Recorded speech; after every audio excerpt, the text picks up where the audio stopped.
Assalamualaikum warahmatullahi wabarakatuh. Salam sejahtera bagi kita semua. Perkenalkan kami dari kelompok 2, mata kuliah Sosiologi Budaya yang diampu oleh Bapak Argyo Demartoto yang beranggotakan saya Yuda dan teman saya Fikri Nanda, Nuriani, Woro Ajeng, dan Prasetyo Dipa. Dalam video bertema podcast kali ini, saya dan Fikri akan menyampaikan hasil penelitian kami yang berjudul Pengaruh E-commerce sebagai perkembangan teknologi terhadap budaya konsumtif mahasiswa Sosiologi Universitas 11 Maret.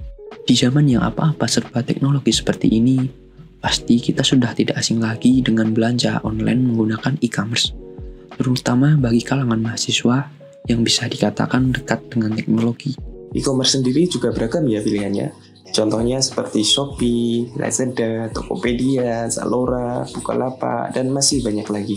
Nah, sebagai tambahan informasi juga nih, berdasarkan data survei dari We Are Social pada April 2021, Indonesia termasuk dalam 10 negara dengan persentase penggunaan e-commerce tertinggi di dunia, yakni 88,1%. Berdasarkan fenomena yang menarik itu, kami di sini tertarik untuk meneliti apakah dengan penggunaan e-commerce tersebut, mahasiswa selaku generasi yang terbiasa menggunakan teknologi, terpengaruh dan berperilaku konsumtif dalam berbelanja. Lalu indikator dari perilaku konsumtif sendiri seperti apa sih? Yang pertama, pembelian secara impulsif atau secara tiba-tiba. Biasanya hal ini terjadi dengan tidak direncanakan. Yang kedua, pembelian tidak rasional atau berdasarkan keinginan sendiri, bukan kebutuhan. Dan yang ketiga, pembelian secara berlebihan atau biasa disebut dengan boros. Subjek penelitian kali ini adalah mahasiswa Sosiologi FISIP UNS dari berbagai angkatan. Dari judul penelitian, kami mengajukan hipotesis nol berupa tidak ada pengaruh antara e-commerce dengan budaya konsumtif mahasiswa. Dan hipotesis kerjanya berupa terdapat pengaruh antara e-commerce dengan budaya konsumtif mahasiswa. Kira-kira mana ya yang hipotesis yang diterima? Nah, untuk pengumpulan data sendiri, kami menggunakan dua teknik, yaitu kuesioner dan wawancara. Metode yang kami gunakan adalah mixed method, yaitu gabungan metode kuantitatif dan metode kualitatif. Setelah menyebarkan kuesioner dan telah memenuhi target responden sebanyak 140 mahasiswa Sosiologi FISIP UNS, kita olah data, terutama data kuantitatif, dengan menggunakan bantuan aplikasi SPSS. Hasil pengolahan dari SPPS ternyata menunjukkan bahwa terdapat pengaruh antara perkembangan e-commerce sebagai variabel independen terhadap budaya konsumtif mahasiswa Sosiologi FISIP UNS. Nah, besaran pengaruh antara e-commerce dengan perilaku konsumtif mahasiswa Sosiologi FISIP UNS sendiri mencapai 23,5%, dan angka ini lumayan cukup tinggi.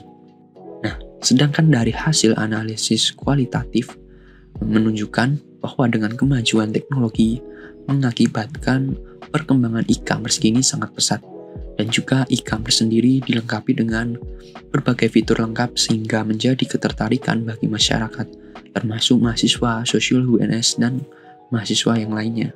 Sedangkan alasan-alasan lain mahasiswa Sosiologi tertarik menggunakan e-commerce dikarenakan aplikasi seperti Shopee, Tokopedia, Lazada, Zalora, Bukalapak, dan aplikasi lainnya yang masih banyak lagi itu dapat memenuhi kebutuhan masyarakat dengan mudah. Dengan menggunakan e-commerce ini, kalau mau membeli apapun menjadi lebih praktis. Irit waktu juga nggak harus pergi kemana-mana, apalagi di tengah pandemi COVID-19 seperti ini.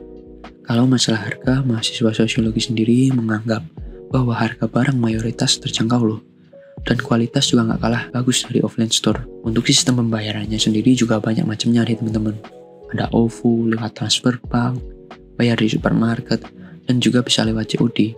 Jadi mahasiswa nggak perlu bingung nih mau bayar lewat sistem apa. Nah, dari fenomena penggunaan e-commerce yang sangat pesat di kalangan mahasiswa ini, kalau kita lihat dari teori masyarakat konsumsinya Jane Berdillat, dengan penggunaan e-commerce sendiri secara nggak langsung bisa ciptain masyarakat konsumsi nih teman-teman. Masyarakat itu jadi lebih sering belanja tapi nggak perhatiin kebutuhan atau mentingin keinginan sesaatnya aja. Otomatis kalau ini terus terjadi, bisa memunculkan budaya konsumtif yang buat gaya hidup kita jadi lebih boros teman-teman. Wah, harus lebih waspada dan bijak lagi ya dalam berbelanja. Selanjutnya untuk kesimpulan, berdasarkan hasil penelitian kami dapat disimpulkan dalam 3 poin. Pertama, penggunaan e-commerce kini berkembang secara pesat. terutama pada kalangan mahasiswa sosiologi Universitas 11 Maret. Yang kedua, mahasiswa sosiologi FISIP UNS memilih berbelanja di e-commerce karena fitur yang menarik, praktis, efisien, menghemat tenaga, dan barang-barang yang dijual lebih murah dengan kualitas yang baik. Yang ketiga, terdapat pengaruh perkembangan e-commerce dengan budaya konsumtif mahasiswa sebesar 23,5%. Dengan begitu, hipotesis kerja yakni terdapat pengaruh antara variabel e-commerce dengan budaya konsumtif dapat diterima. Nah, berdasarkan kesimpulan di atas, kita juga ada saran bagi kalangan mahasiswa agar lebih bijak dalam menggunakan e-commerce supaya tidak berperilaku konsumtif secara berlebihan yang bila dibiarkan akan menjadi budaya yang berdampak negatif bagi diri sendiri. Nah, itu tadi sedikit paparan dari penelitian kami mengenai pengaruh e-commerce sebagai perkembangan teknologi terhadap budaya konsumtif mahasiswa sosiologi Universitas 11 Maret. Sekian dari kami, mohon maaf apabila terdapat kekurangan ataupun salah kata dalam pengucapan. Terima kasih kepada teman-teman yang telah mendengarkan dan menyimak. Selamat beraktivitas, jaga kesehatan dan sehat selalu. Wassalamualaikum warahmatullahi wabarakatuh.